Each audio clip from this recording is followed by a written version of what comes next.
Halo Sobat Kompas.com, selamat pagi. Aku Suci Landari dan hari ini aku lagi ada di Taman Wisata Alam Mangrove di Angke Kapuk, Jakarta Utara. Nah hari ini kita bakalan mencoba untuk menanam mangrove di area pesisir pantai bersama teman-teman Bumi Journey.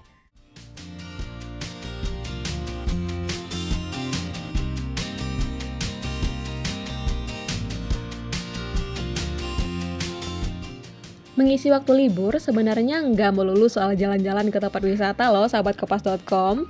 Kamu juga bisa liburan sembari melakukan kegiatan yang berdampak positif untuk lingkungan. Nih, salah satunya bisa merencanakan waktu liburan buat tanam bibit mangrove. Selain mengisi waktu libur dengan cara yang positif, kita juga bisa belajar nih tentang pentingnya peran mangrove untuk lingkungan.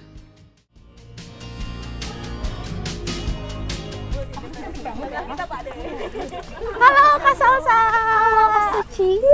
Ini pertama kali nih aku ikutan trip tanam mangrove. Ini sebenarnya kita mau ngapain aja sih, Kak? Jadi kita tadi kita udah climate session dulu karena penting banget buat kita tetap tahu apa sih yang mau kita lakuin gitu. Jadi nggak kita nanam mangrove, tapi kita juga pengen tahu apa impact dari mangrove dan buat keberlanjutan environment-nya, lingkungan kita, sama terutama iklim. Terus yang kedua kita bakal ada pembibitan buat kita tahu, oh sebenarnya mangrove itu bukan sesimpel langsung ditaruh. Setelah pembibitan kita ada planting, karena ini unik banget ya. Jadi tempat penanaman mangrove tuh beda-beda. Di Pulau Harapan misalnya mediumnya itu pasir, di sini itu mediumnya lumpur. Nah di sini kita bakal nyelam.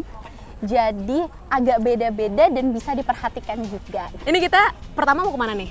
Kita pertama bakal pembibitan dulu, terus baru kita lanjut sama penanaman mangrove. Oke, baik. Nah, pada kegiatan ini kita akan belajar proses penanaman bibit mangrove, mulai dari pemilihan jenis tanah hingga cara menanam benih mangrove yang benar.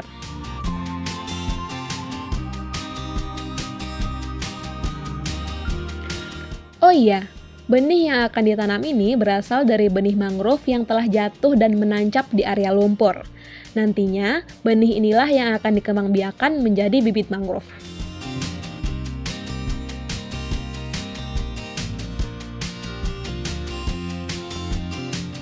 Pertama-tama, kita belajar tentang tanah untuk media tanam bibit mangrove dulu yuk. Biasanya kalau untuk penanaman mangrove ini, baiknya yang seperti apa sih Pak tanahnya? Tanahnya tanah empang juga bagus, tanah lempung juga bagus nih, tanah lembek ini nih, bagus ini, tanah darat sini juga bagus sebenarnya. Lembek. Karena penasaran, aku memutuskan untuk mencoba mengisi polybag dengan tanah yang akan digunakan untuk media bibit mangrove. Caranya cukup mudah. Pertama, tanah empang dimasukkan ke dalam polybag, kemudian disusul dengan campuran tanah biasa.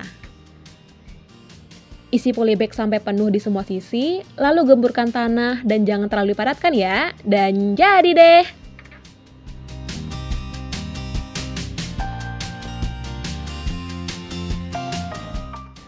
Setelah menyiapkan tanah, aku lanjut menanam bibit mangrove. Caranya, cukup dimasukkan ke dalam polybag dengan bagian runcing berbentuk mahkota berada di atas. Bibit mangrove ini nantinya akan dirawat dengan cara disiram secara berkala sekitar 4 bulanan. Nah, kalau sudah tumbuh daun sekitar 4 hingga 6 helai, maka bibit mangrove siap dipindahkan ke tepi laut. Oke deh, setelah ini aku sama peserta trip bakalan langsung tanam bibit mangrove di tepi laut kawasan Taman Wisata Alam Mangrove Angke Kapuk. Oh iya, kalau ikut trip tanam mangrove, jangan lupa persiapan ya, seperti mengenakan pakaian yang nyaman, memakai alas kaki yang bisa terkena air, kalau perlu pakai kaos kaki panjang ya, memakai penutup kepala, dan jangan lupa buat bawa botol minum berisi air mineral. Jaga-jaga kalau kehausan.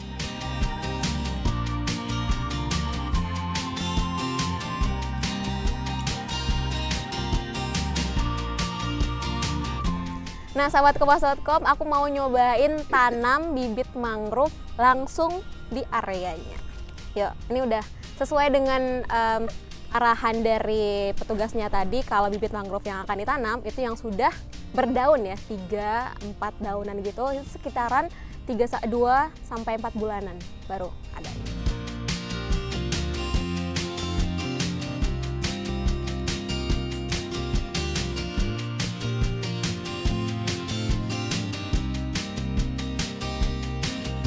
Oke, aku udah berada di bawah bersama dengan Mas Aldi. Dan sekarang ini airnya cukup nggak terlalu tinggi ya, sampai pinggang karena lumpurnya cukup keras untuk dipijak, sahabat Kompas.com. Nah, jadi Mas Aldi, ini kita tanamnya kayak gimana? Untuk cara penanaman sih kalau di sini kita medianya pakai bronjong. Bronjong. Iya, namanya ini anyaman bronjong. Kenapa kita di sini pakai anyaman bronjong? Karena di sini khususnya di Taman Wisata Alam Mangrove itu areanya cukup dalam gitu. Jadi kita pakai media bronjong. Cara penanaman bibit mangrove ini cukup mudah kok. Tekan bibit mangrove ke dalam bronjong berisi lumpur. Setelah itu, ikat batang mangrove ke bambu yang berada di dalam bronjong. Setelah ditanam, bibit mangrove akan dirawat dengan cara memantau perkembangannya secara berkala. Kalau lumpurnya berkurang, maka petugas akan menambahkan lumpur kembali. Nah, kalau ada bibit mangrove yang mati atau terbawa arus air laut, maka petugas akan mengganti dengan bibit yang baru deh. Sahabat Kompas.com, penanaman bibit mangrove ini juga kita harus memperhatikan titik lokasi antar bibit mangrove, yaitu sekitaran 1 meter, kata Mas Aldi tadi, atau sekitaran 1 depan saya. Fungsinya adalah ketika mangrove ini sudah tumbuh, dia juga punya space untuk saling berpegangan nantinya di antar mangrove ini gitu. Jadi ketika akarnya sudah kokoh dan ketika arusnya masuk gitu kan, itu mangrove-nya itu tidak terbawa arus. Selama 6 bulan hingga 1 tahun ke depan, tim Bumi Journey juga akan mendata secara berkala mengenai perkembangan mangrove yang ditanam. Mulai dari batangnya, lebar daunnya, untuk memastikan mangrove yang ditanam tetap tumbuh dengan baik. Sahabat Kompas.com, akhirnya setelah kita berbincang-bincang dengan teman-teman dari Bumi Journey mengenal bibit mangrove, terus habis itu kita langsung tanam ke area perairan tadi. Ini kita udah basah. Habis itu kita mau istirahat dulu, bersih-bersih, dan setelah itu kita bakalan ngobrol-ngobrol sama Kak Salsa dari Bumi Journey. Yuk.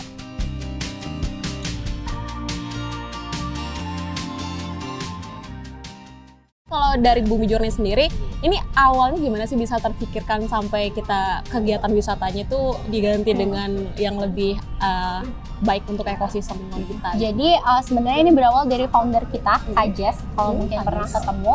Jadi Kak Jess itu suka traveling. Dia traveling baik di Indonesia, baik di luar negeri. Jadi kalau di rumahnya itu ada maps ya, kayak dia pernah kemana-mana aja. Tapi ternyata problem ketika traveling itu susah banget buat cari entah itu destinasi, atraksi yang ramah sama lingkungan. Jadi kan sebenarnya ketika kita traveling itu sama aja kayak kita bertamu. Harusnya ketika kita bertamu, pulangnya orang yang tamunya kita ke sana harusnya tetap happy dong.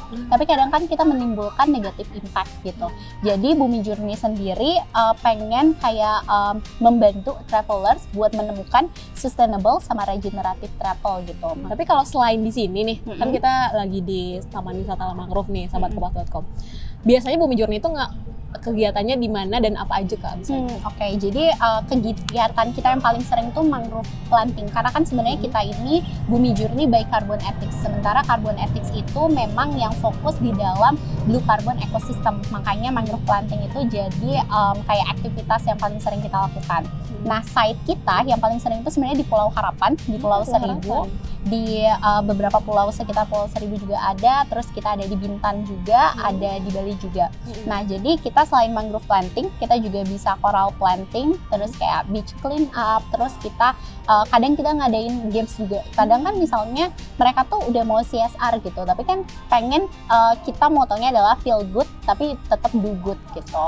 Jadi kadang kita bikinin gimana sih caranya belajar mangrove itu yang lebih engaging gitu. Jadi kita juga ada Race to Net Zero. Jadi belajar mangrove tapi sambil kayak ada gamesnya nih. Setiap decision yang kita buat itu ternyata bisa berpengaruh gimana nih cara kita nge-reach net zero gitu. Kalau sehari-hari nih, apa aja sih yang bisa kita lakukan, sesederhana apa gitu, hal kecil yang bisa kita lakukan untuk langkah baik untuk lingkungan ke depannya gitu Kak Salsa? Jadi kalau karena kita sebagai traveler ya, dan kita juga pengen travel tuh lebih mudah menemukan yang sustainable and regenerative. Ada 3 hal simple yang kita bilang travel cooler. Jadi pertama plan, reduce, dan neutralize.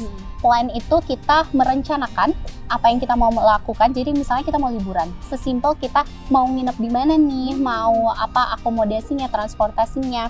Terus yang kedua adalah reduce. Kan kita, pas di reduce ini, ketika kita visit tempat itu, kita misalnya kayak sarapan, kita juga harus mengurangi. Jangan kayak misalnya, oh mentang-mentang ini buffet ini, aku bisa makan sepuasnya. Terus kayak listrik, terutama kayak aku udah bayar hotelnya, aku bisa nikmatin ini semua. Jadi kita reduce itunya.